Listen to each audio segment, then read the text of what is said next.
In August 2010, a woman in her early 40s from Orangeville, Ontario, Canada disappeared and was later found murdered after being brutally attacked. The woman was 42-year-old pediatric nurse Sonia Varaschin.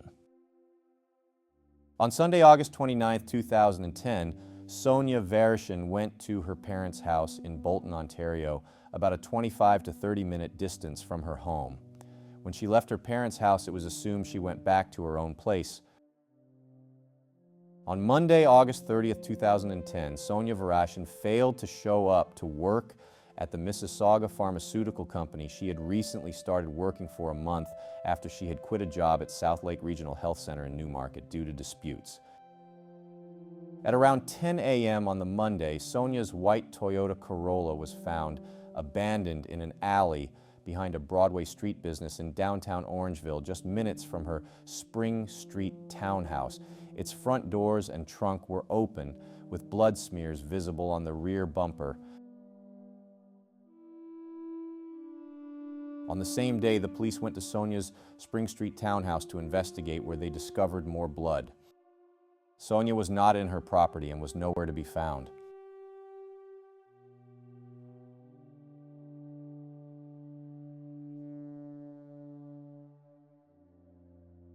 On the Monday afternoon, Varaschin's family reported her missing, officially launching the search to find her. Police formally identified Varaschin as the missing woman, releasing her description in hopes the public could help find her. On Wednesday, September 1st, 2010, police conceded Sonia Varaschin likely met with foul play. They released security camera footage recorded early on August 30th of a minivan in the area where Varaschin's car was found, asking for the driver to come forward. Within a couple hours, he spoke with investigators, but was unable to help determine when the Toyota was abandoned. During a Friday, September 3rd news conference, lead investigator Detective Inspector Mark Pritchard asked the public to help find blood-stained beige or cream-colored bed coverings taken from Varaschin's home. Shortly before 9 a.m. on Sunday, September 5th, a walker in a wooded area off Beach Grove Side Road discovered human remains. Later in the day, a coroner confirmed the remains were human. The search of Varaschin officially became a murder investigation on Tuesday, September 7th, after an autopsy confirmed the remains were hers. Police asked anyone who saw Varaschin's car during the overnight or early morning hours between Sunday, August 29th and Monday, August 30th, before 10 a.m. to call the tip line. They believe the killer drove from her house to Beach Grove Side Road to dispose of the body.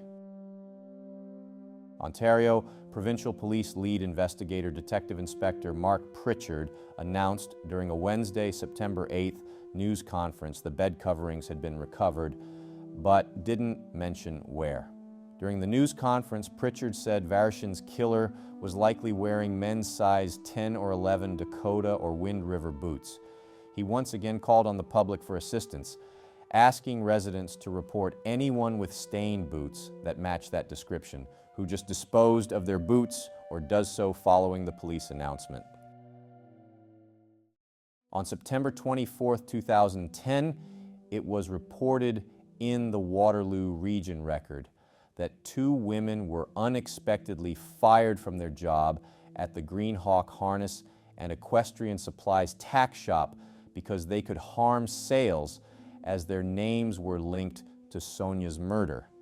The 2 women had given statements and helped investigators after seeing Sonia's white abandoned vehicle in the small parking lot behind their former place of work.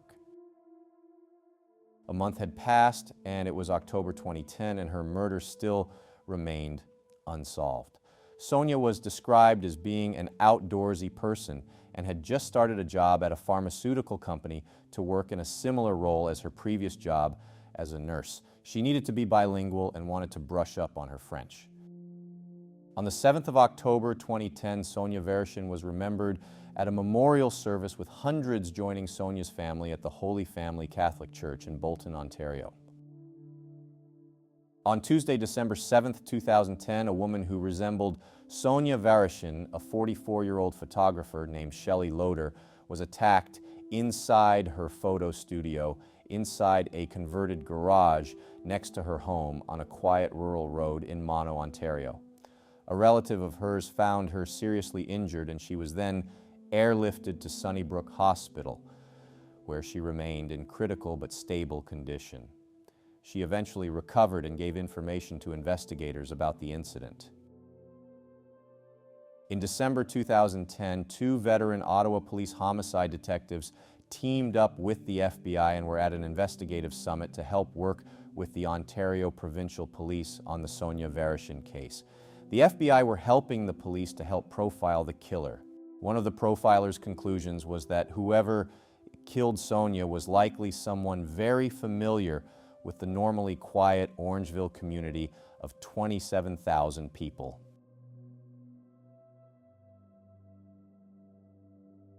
On the 30th of December 2010, police released a sketch of a man who was reportedly seen near the area of the assault on Shelley Loader.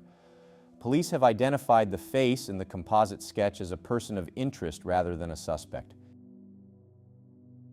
On December 30th, 2010, Hamilton police were called to 3401 Indian Trail, Ancaster, shortly before 11 a.m. after a 73-year-old woman named Audrey Gleave was found murdered in the garage from multiple stab wounds by her 22-year-old friend and handyman, Phil Kinsman.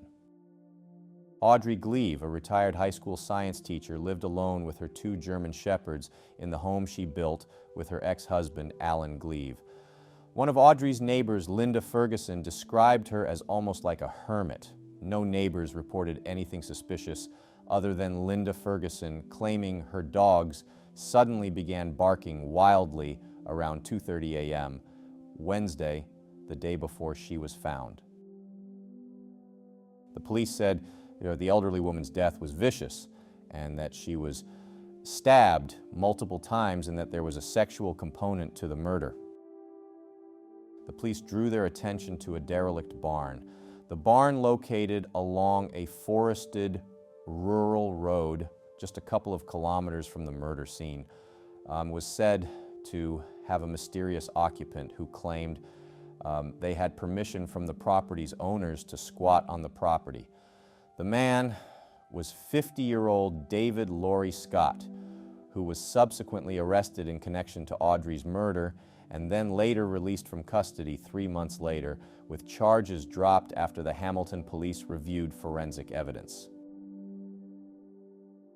On February 15, 2011, a council meeting was held regarding the Orangeville police over issues with the chief and the Police Services Board.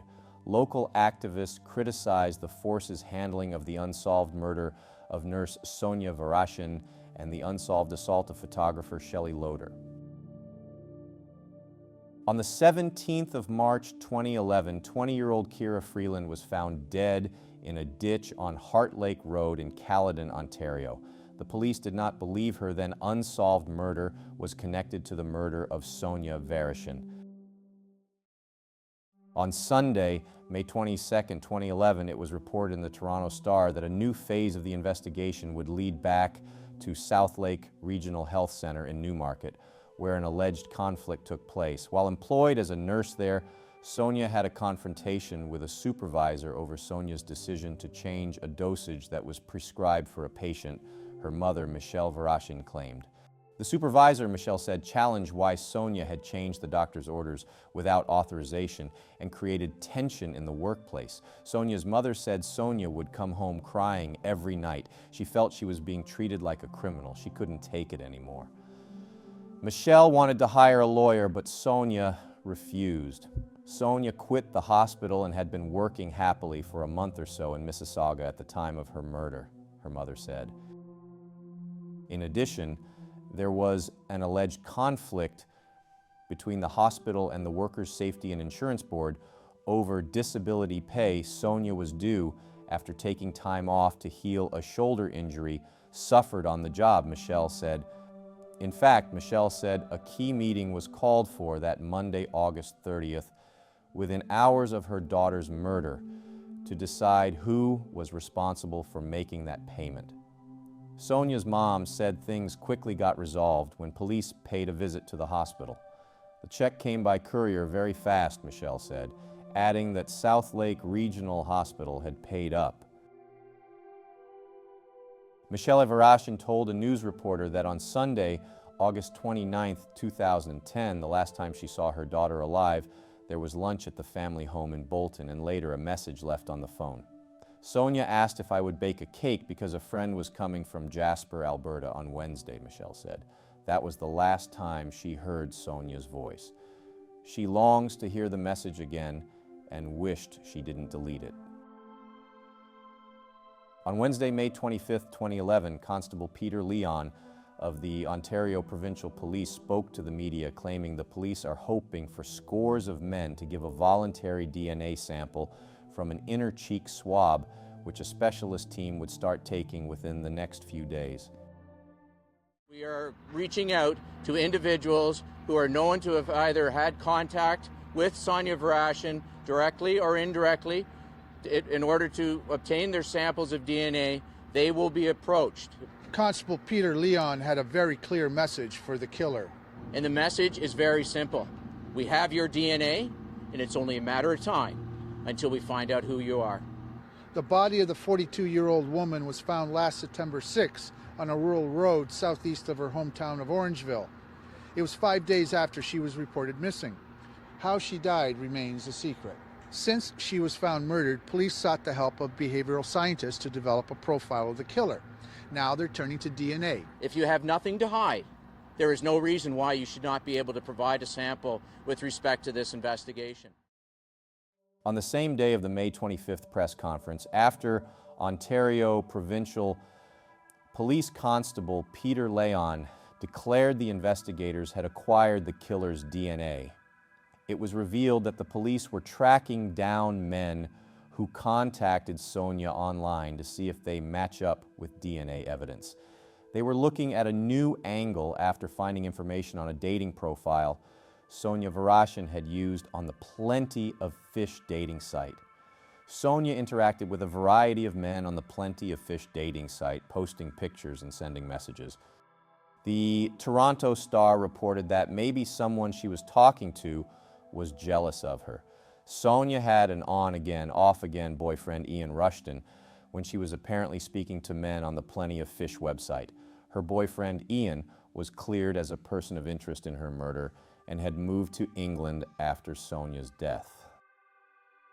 On May 26, 2011, the CEO of plentyoffish.com, Marcus Frind, made a blog post claiming the article the Toronto Star released about Sonia Varaschin using Plenty of Fish was a complete fabrication. He claimed that Sonia wasn't a user of Plenty of Fish in 2010, but had been a user of the site years prior. He states that the police briefing did not say any of the stuff the Toronto Star says they did. Marcus Frind claimed they talked to the police last year in 2010 about Sonia using the site and thought that would be the end of it. According to Marcus Frind, Sonia Varaschin had closed her Plenty of Fish account in January 2010. Sonia had also supposedly used other dating websites, and Orangeville police, according to the Toronto Star, maintained was an active user on the dating sites. When the FBI's Virginia-based behavioral analysis unit worked with the Ontario Provincial Police and the RCMP, they created a criminal profile, and the police said in the days after Varaschin's death or the discovery of her body on September 5th, that the killer may have increased their alcohol intake or increased their drug use. They may have seemed more irritable, agitated, or anxious. They may have moved from the area and had limited social interactions to avoid detection. They may have had unexplained absences from work, school, or missed appointments. They may have displayed other unusual behavior. Ontario Provincial Police Detective Inspector Mark Pritchard said the killer entered Varaschin's Spring Street home. He moved her body into her vehicle despite the close confines of the townhouse complex. After dumping her body, he then recklessly drove back near the scene of the murder and into town with blood that would have been clearly visible on the outside of the car. Every summer for years, Sonia Varaschin packed her medical kit and headed north to Camp Summerfest. It's where she spent part of her vacation caring for children with epilepsy and all the other kids who needed her help and a hug. In July 2011, volunteers spent the Canada Day weekend building an addition to the health center where Varaschin worked for many years. On Tuesday, August 30th, 2011, 1 year after the murder of Orangeville nurse Sonia Varaschin, police had little to say about the investigation as the search for her killer continues. "We're still going to catch this guy," Ontario Provincial Police spokesman Pierre Chamberlain said. "We recognize it's been 1 year since her murder. Every day gets us closer. Our confidence level is very high." Chamberlain insisted the case is progressing, but wouldn't say how many DNA samples have been collected or how many have been analyzed. "This is not CSI on television. It's science, and science takes time," Chamberlain said. On September 30th, 2011, it was reported in the Toronto Star that Samuel Jacques filed a complaint with the Real Estate Council of Ontario alleging that an Orangeville real estate agent misled him. Samuel Jacques found out on the anniversary of Sonia's death about the house being involved in her murder. Samuel was upset as just days earlier he handed over a $5,000 deposit not knowing that it was Sonia's former home. On the 5th of January 2012, the Toronto Star released an article about the town of Caledon with the title, "A Murderer's Dumping Ground." Caledon, a town an hour north of Toronto, was considered one of the safest towns, but since 2007, 7 bodies had been dumped in ditches in the rural township of Caledon. 73-year-old Ivan Newton Davison was the most recent body found in the area at the time. On February 2, 2012, the North Bay Nugget reported that the police said the murder case is very much active and that DNA samples from men continue to be collected. On Saturday, August 11, 2012, the Toronto Star reported that police have taken the DNA of 600 men in the 2 years since Sonia was murdered. On Wednesday, August 29, 2012, 2 years after Sonia Varaschin was last seen alive, a team of 5 divers with the Ontario Provincial Police searched in the wooded area and the swampy waters for 2.5 hours across the road from the shrine for Sonia Varaschin, which was placed on a dirt road in Caledon, near to where her remains were found. On August 29, 2013, 3 years after Sonia was last seen, the government of the province of Ontario offered a $50,000 reward for information, leading to the arrest and conviction of the person or persons responsible for the murder of Sonia Varaschin. On Sunday, October 7, 2013, 40-year-old nurse and volunteer firefighter Sherry Lynn McEwen was dropped off by her friends after returning home after a weekend trip to Las Vegas. Shortly after she was dropped off, a 911 call came from her house at about 4 p.m. When first responders arrived at the scene, she was found seriously injured. Not long afterwards, those injuries took McEwen's life. She was murdered. Her husband, Terry Boyle, was found dead in the same home just weeks later on October 27, 2013. Police did not suspect foul play in his death. Sherilyn McEwen's murder still remains unsolved. On August 29, 2014, the police released a video of 2 individuals the investigators wanted to identify. The grainy video depicts 2 people in a gazebo prior to them walking away at about 5:58 a.m. on August 30, 2010. The investigators claimed the 2 individuals were potential witnesses and were not suspects in Sonia's case.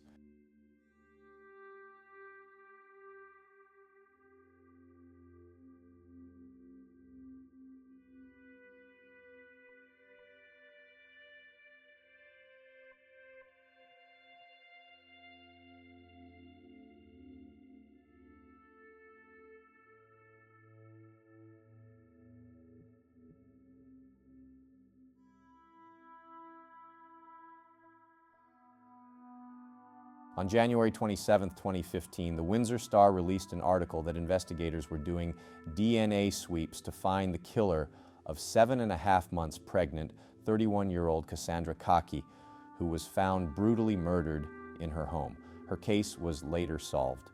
The article mentioned Sonia Varaschin's case regarding men volunteering to give their DNA.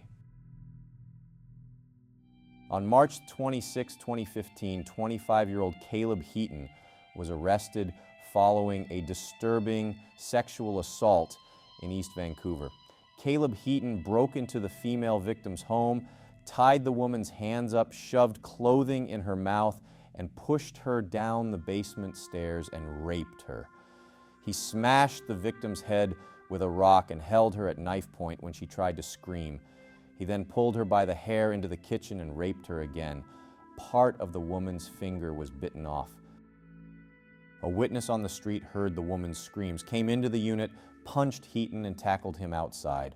Heaton, a man with a lengthy criminal record, was later convicted for the crime and was declared a dangerous offender and sentenced to an indeterminate prison term in 2018. On October 16, 2015, serial sex offender Bradley Priestap was sentenced to 9 years in prison for terrorizing a group of young female university students living near the Western University gates in the summer and fall of 2012. Priestap broke into a home where 2 women slept in the basement. One woke up to him taking their photograph and claiming he was snapping shots of their private parts. Priestap has a record for similar offenses, including a terrifying 1995 sexual assault that sent him to prison. Priestap's name has been brought up as a possible person of interest on message boards in regards to the Shelley Loader case. It was August 29, 2015, and 5 years had passed since Sonia's disappearance, and her case still remained unsolved.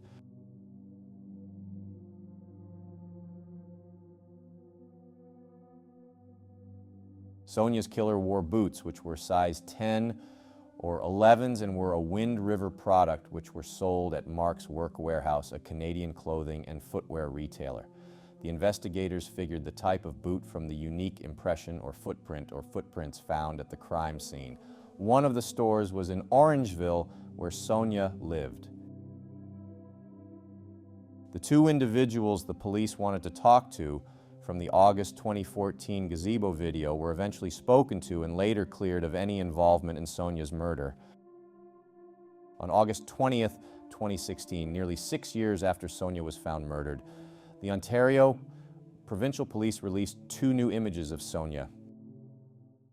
New images released today, and police hope they will trigger someone's memory from 6 years ago. The community holds the key to solving this crime, and we believe somebody out there does in fact have that information that will help our investigators turn the corner and bring the person or persons responsible for Sonia's murder to justice.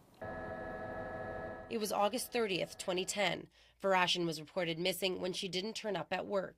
Then her bloodstained Toyota Corolla was located in an alley behind Orangeville Town Hall near Alexandria Park. On September 5th, 2010, her body was found at Beach Grove Side Road and Mountain View Road in Caledon. Every time I walk down there, I remember that house.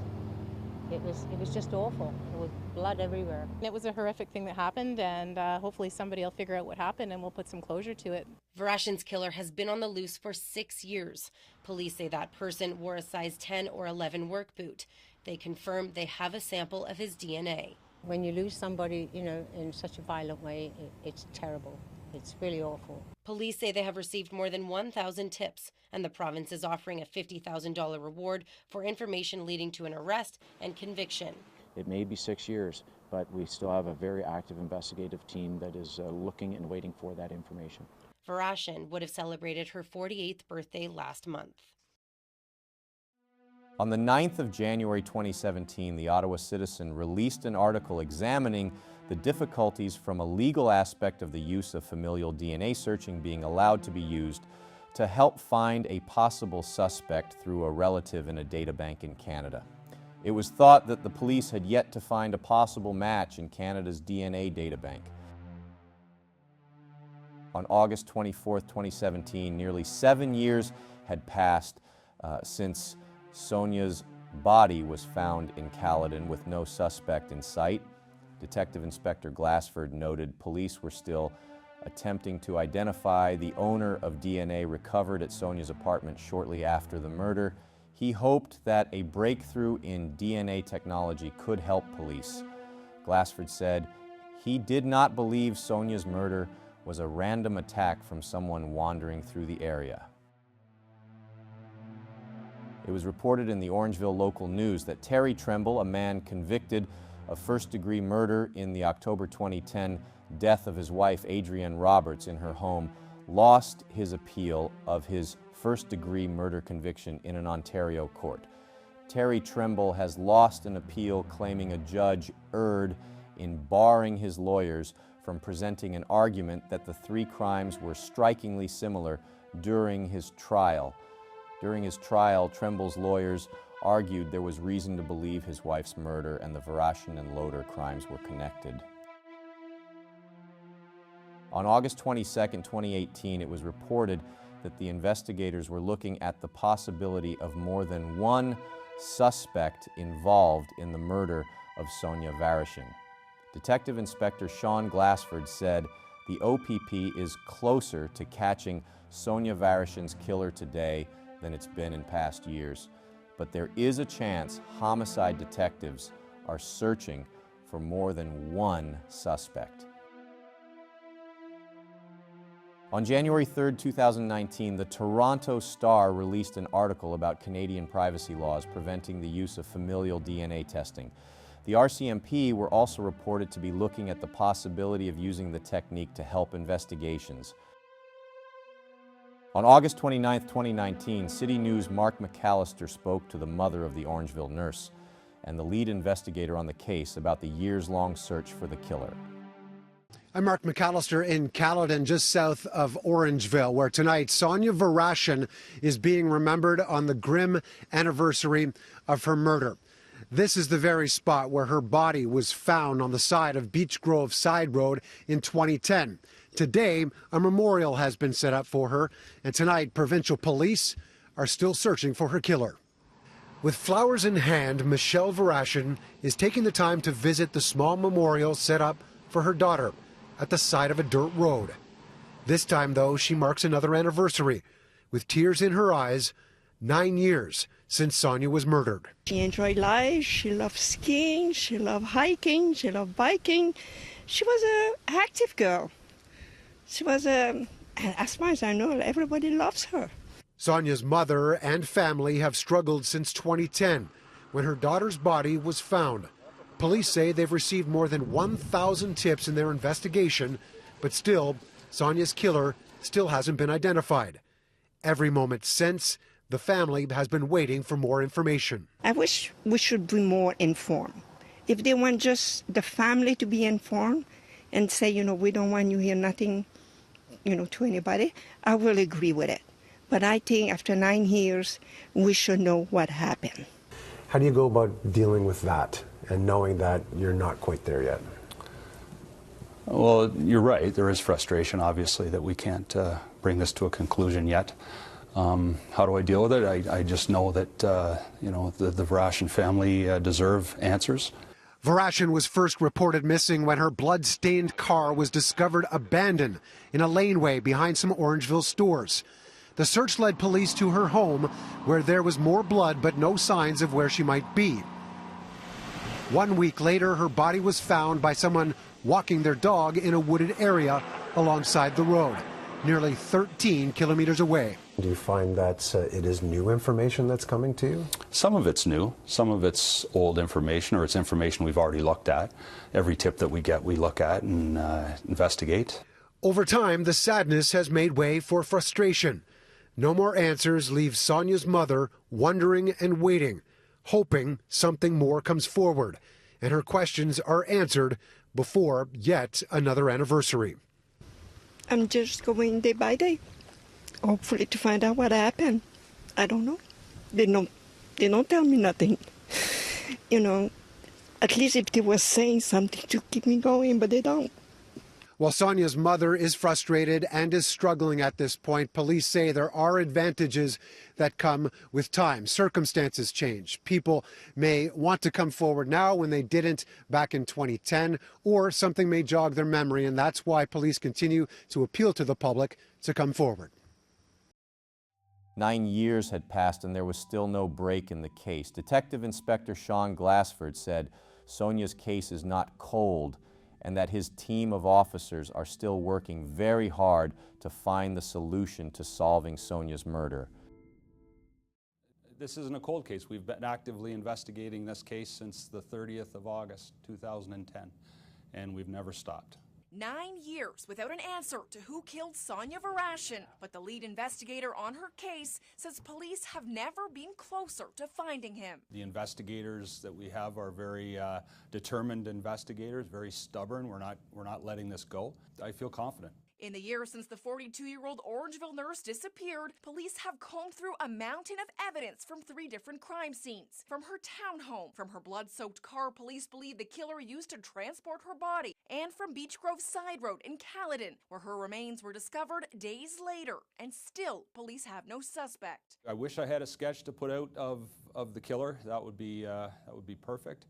We don't have that. But they do have his DNA. We still don't know how Sonia died, nor whether any murder weapon was recovered. Glassford choosing not to comment, saying he needs to protect the investigation. There's information that only we know and the killer knows. The last 9 years have been unbearable for the Varaschin family. No closure, no arrests, and no answers. Sonia's brother Viv posting this message today in a Facebook group honoring her memory. Every day you wake up not knowing the outcome of the day's events. I do not like remembering today as I cannot forget the outcome. When I got the phone call about Sonia not in at work, I never thought it would end this way. Adding, memories of who you were and how you helped so many people keeps me going. On October 10, 2019, the Orangeville Banner spoke to Detective Inspector Gilles DePrado of the OPP's Criminal Investigations Branch about the unsolved attack of photographer Shelley Loader, which occurred 3 months after Sonia's murder in December 2010. The Ontario Provincial Police doesn't believe Sonia's case is connected to Shelley Loader's attack, but continues to keep an open mind. Detective Gilles DePrado didn't reveal much information in regards to Shelley's case to protect evidence from being revealed to the attacker. In January 2020, Joe Warmington spoke to Detective Inspector Sean Glassford about cold cases and discussed the ongoing investigation into Sonia's murder.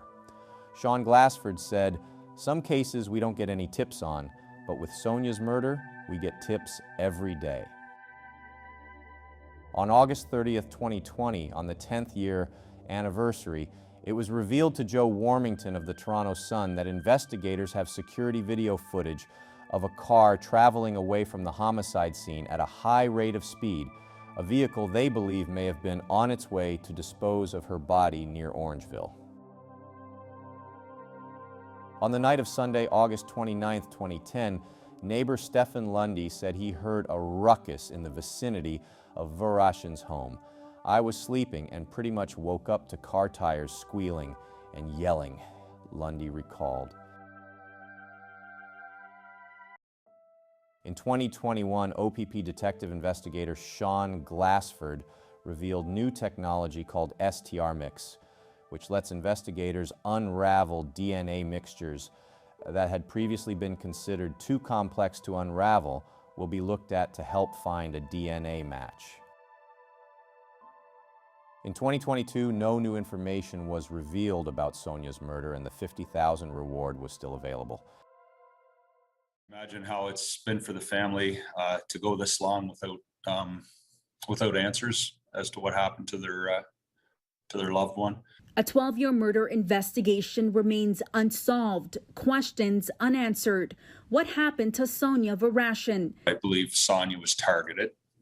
I believe that she may not have known this person, but they obviously knew who she was. It was on this day back in 2010 when the search for the 42-year-old began, after her white Toyota Corolla was found abandoned and stained with blood behind a business in downtown Orangeville. Then 6 days later, Varaschin's remains were located in a wooded area off of Beach Grove Side Road in Caledon. 1,500 tips have come in from the public, but more than a decade later, provincial police have yet to make an arrest.